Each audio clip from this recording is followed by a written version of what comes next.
What's up, Cougs? Welcome back to another episode of Cougs Talk. I'm AJ, joined with Manav. and today we're going to be talking about sports around the NFL, the NBA, and just all over sports in general. So we're going to talk about Super Bowl 57, where of course the Kansas City Chiefs beat the Philadelphia Eagles 38-35 late in the fourth quarter with a field goal. And what were your thoughts about that game, Anand? Yeah, I thought it was a really interesting game. It was really entertaining because we saw both offenses play at a really high level. Jalen Hurts, even though he lost, he put up one heck of a performance for sure.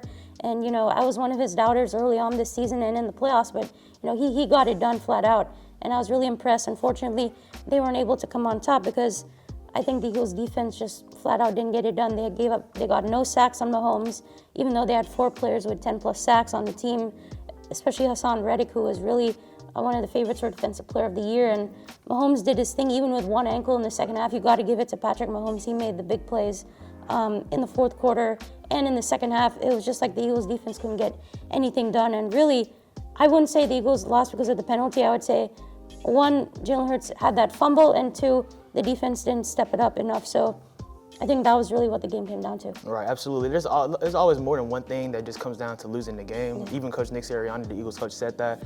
Like you said, Jalen Hurts did play good. I mean, he had a turnover, which he really didn't have a lot of turnovers this year in general. He was really efficient all around.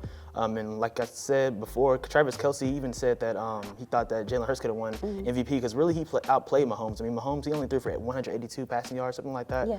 But I mean, it was a really good game. And the Eagles defense, it's going to be interesting to see like where they go after this year because they're going to have to pay Jalen Hurts. And when you pay your quarterback, I mean, you're not really able to add a lot of things around them. I mean, it depends how they structure his contract. Because if they do it like Mahomes, it could be 10 years, $500 million, something like that. Because Jalen earned his money, so that's pretty good. But the Chiefs, they're on their way to being a dynasty for sure. People are talking about Mahomes potentially even being the top 3 quarterback all time right now. Yeah. So, I mean, that's a conversation for something else. But they're on their way. I mean, it's going to be interesting to see where things go for sure.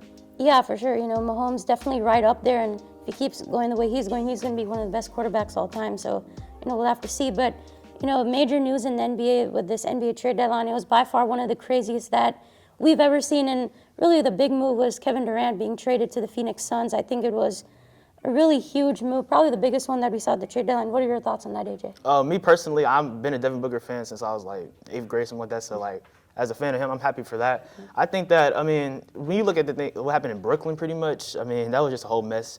James Harden, KD, Kyrie only played 17 games together. So, I mean, that was really bad. But even Kevin Durant, I think he had the press conference like yesterday or something like that. He was saying that he still enjoyed his time there.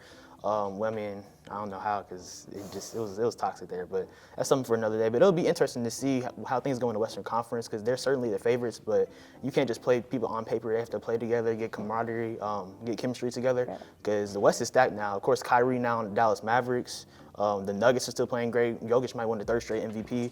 So, I mean, a lot of things there. And in the Eastern Conference, you still have the, the Celtics, how they're playing great. Giannis just got hurt with a wrist injury, so that's going to be interesting to see how they go. But it's going to be good in the Western Conference for sure. Yeah, I'm really excited to see how Kevin Durant plays with the Suns.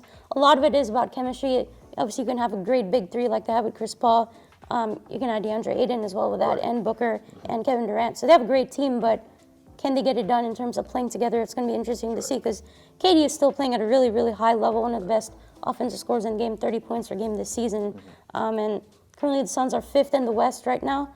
They're just ahead of the Mavs, so it's going to be interesting to see how that plays out, but it's a matter of whether they can just play together, and that whole net situation was really bad, so that's going to be a really interesting. Yeah, it was. And even James Harden, you said something about that last week. He was asked about that whole situation. He was like, now I don't look so crazy for asking. Now he said he wanted to get out and all that. I mean, I understand. I mean, that's why you can't just put people on a team and just expect things to go smoothly because people's personalities, of course, skill set is great, but winning a championship is earned, it's not given, so you have to work for it.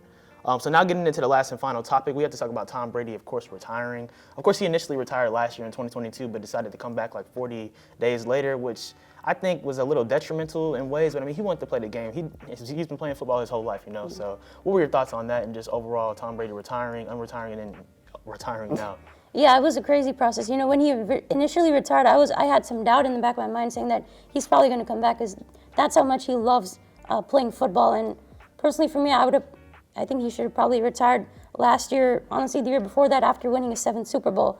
Because I think the way he left the game losing to the Cowboys, and Dak Prescott had 5 touchdowns in that game, so he really got destroyed in that one. So it wasn't really the best ending. Obviously, he's the GOAT, first ballot Hall of Famer in 2028, I believe. So I don't think it was really worth it for him to come back the way he did. And I understand he's hungry to play football at age 45, but I think he should have had to be a little bit more reasonable. I mean, he ended up getting a whole divorce because of all this and, you know, all that, I guess, drama, I guess you could say. And it's not like he was playing really well in his last season as well.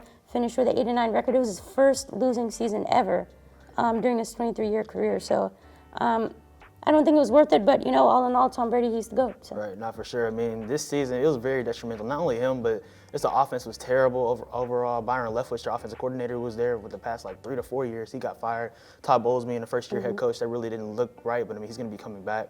But he fired him. It looks like they're going to be implementing their own stuff, so I don't know how that's going to go.